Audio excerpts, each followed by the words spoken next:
There are so many things that you do as a specialist analyst every day that's different.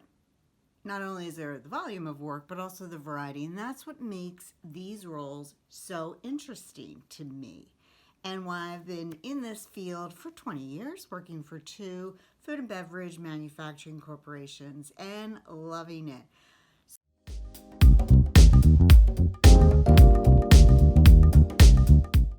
So, what I wanted to start with today was a really basic tenet of these roles, and that is to really understand the marketing plans of your brands so that you can arm your brand ambassadors with this knowledge so they can care deeply with their consumers. Brand ambassador, gets a message to me that they heard about a promotion for the first time from a consumer. Not that that's happened a lot, maybe just 2 weeks ago, but needless to say, I don't want that to happen. I want them to feel confident and I want them to care deeply. But it's not always so easy to get your hands on these marketing plans and what the brand is doing. A good first step, though, is an Excel spreadsheet. Yes, sounds boring, but if you can capture the marketing plans as you learn of them throughout the year, you can update your Excel spreadsheet and have placeholders in place and really begin to get very close to your brand.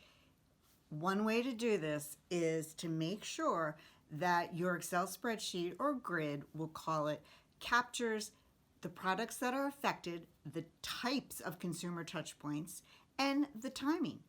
You can sort of flip these three things around in rows or columns, whatever really floats your boat. The idea is to have an annual look at what's going on and continuously update the grid as you learn more and more and more about the brand and what they're doing.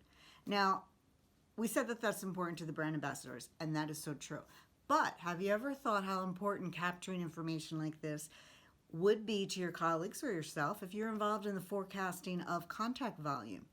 Every 90 days or so, you can take a look at that and be prepared for what might be coming down the pike. It is also very helpful when you go to start to share these insights back with your brand in the form of reporting.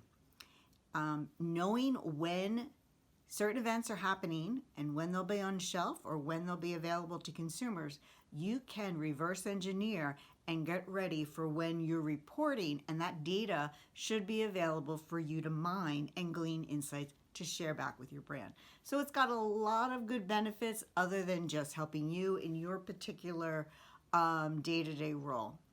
So how do you find out about these marketing plans? It should be easy, right? So one thing I like to do is, as I'm approving packaging graphics for the Contact Us piece of it, I always take a minute, take a look at what I'm approving, and update my Excel grid. What's happening, any front of package messaging, what's different, new, and it's really an early warning for what is coming down the pike. And it's exciting to have that sort of line of sight.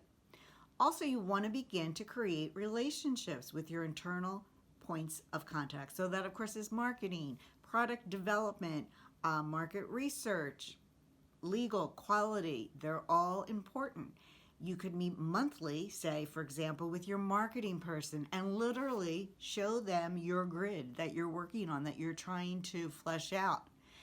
If you have a lot of marketers that you are supporting, perhaps you can get a volunteer to be the point of contact to flesh out this grid as much as they can at perhaps a monthly marketing plan meeting that they might be having. So could you get someone on the marketing team to volunteer to flesh that out, at least at a high level? What I'm doing is just that with my marketers, because I've got 10 plus marketers that I'm supporting, but I do have 2-point people. One person has decided that they would be this helper. We still haven't quite figured out how I'll get updated as to what exactly on the grid was being updated and where. I think the when part we've got figured out by changing the date, but still kind of working that through. So looking to figure that out. Another thing seems simple is try to attend as many of the meetings as you're invited to. In my experience, consumer engagement is not always pulled into particular meetings, and you often have to be very proactive to get invited. So if you get invited, do go. Listen out for what's coming down the pike, what's changing, what's being discontinued, all those things that you need that level of granularity for your grid. Another very easy thing to do is understand the business cycle cadence of your brand. So when are strategic plans going to be completed? And subsequently, when would the marketing plans or the tactical day-to-day plans of what's going to happen in market, when would that be completed? And I would just ask point blank for copies of those, and then go back to your desk and go through those with a fine-tooth comb. Make sure you're pulling out everything that's salient, that's important. Do update your grid. If there's anything confusing, you want to connect with your brand person or other functional point of contact to make sure you understand what's happening and where.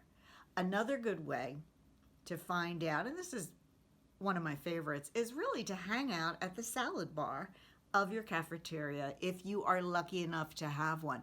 Invariably, there's going to be a marketer that's going to tap you on the shoulder and be so happy to see you because they've been meaning to tell you about such and such. Take that opportunity to engage with your point of contact. Make sure that you remember to connect with them, send them an email, make sure you have all the details so that you have a good understanding and you're updating your grid.